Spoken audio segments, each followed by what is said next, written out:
On the other side of the gas price divide, you have everybody else. And this group includes the people who possess about 95% of the relevant skills you would need to keep a civilization going. You lose these people, and it's the dark ages, literally dark. Your power grid shuts down. As it happens, these are the very people who've noticed and winced as the price of filling a tank has shot skyward over the past year. These are the people being hurt by rising gas prices, the ones who deserve it the least. The most galling part of all of it is none of this is an accident.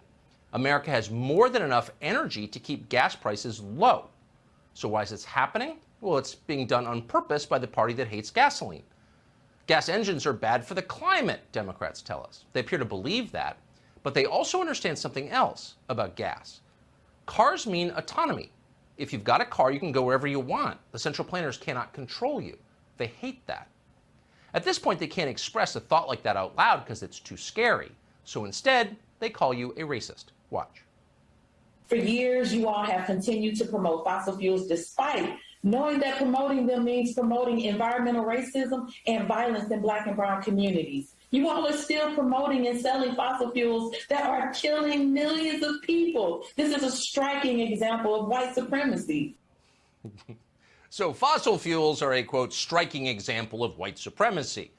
That's the latest thought bubble from prominent Democratic Party intellectual Congresswoman Cori Bush of St. Louis.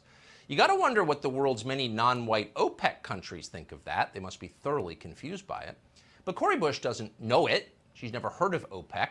She just prattles on, thoughtless little moron that she is, denouncing this or that as a striking example of white supremacy. That's what she does. What's interesting is that not a single prominent Democrat will tell Cori Bush to shut up and sit down. They're not allowed to do that.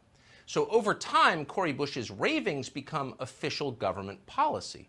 Why shouldn't we shut down energy pipelines in the middle of an energy crisis? Pipelines are racist. And having done that, which in fact they are now doing at this moment, why wouldn't we shut down the energy companies themselves? If energy is racist, so are the corporations that sell it. So burn it all down and make way for utopia. That's what they're concluding. Here's a top Biden nominee, someone who could very soon supervise every financial institution in the country, explaining that we should root for the destruction of the most robust economic sector in the United States. Watch. For certain troubled industries and firms that are in transitioning. And here what I'm thinking about is primarily coal industry and oil and gas industry. A lot of the smaller players in that industry are going to probably go bankrupt in short order. At least we want them to go bankrupt if we want to tackle climate change, right? We should want them to go bankrupt, quote. Who's she talking about? Well, she's talking about the people who make it possible to have, say, airplanes, asphalt, automobiles, farm equipment, fertilizer, steel, plastics, golf balls, antihistamines, aspirin, soap, electricity. Virtually every other feature of modern civilization comes from fossil fuels. But let's just shut them all down and then applaud as we do. The future will be much better then, we promise. That's what the Democratic Party is as of tonight. So you can see very clearly why they're not too concerned by the fact you're going broke filling up your car. Going broke is the whole point of the exercise.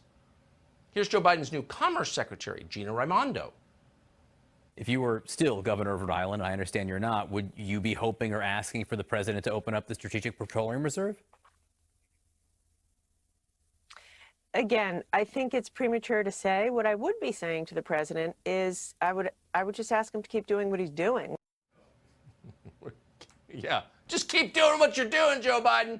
Crushing the middle class with completely out of control energy costs. If we can hike gas by another 20 bucks a tank or make it impossible for you to heat your home in January, we'll have won. A desperate population will welcome whatever we give them next. That's what they're thinking. Watch the president's flack from last month before she disappeared explain that, shut up, stop your whining. We've got bigger problems than your household budget. The climate crisis, one of the greatest national security crises the president sees. A number of other world leaders agree on that front. Certainly, we all want to keep gasoline prices low, but the threat of the crisis, the climate crisis, certainly can't wait any longer. Yeah, we just can't wait any longer, says the single most entitled person in the District of Columbia. Nothing's more important than, quote, the climate crisis. And of course she's saying that because it's easy for her to say. But what if you wanted to drive your kids to school for less than $5 a gallon?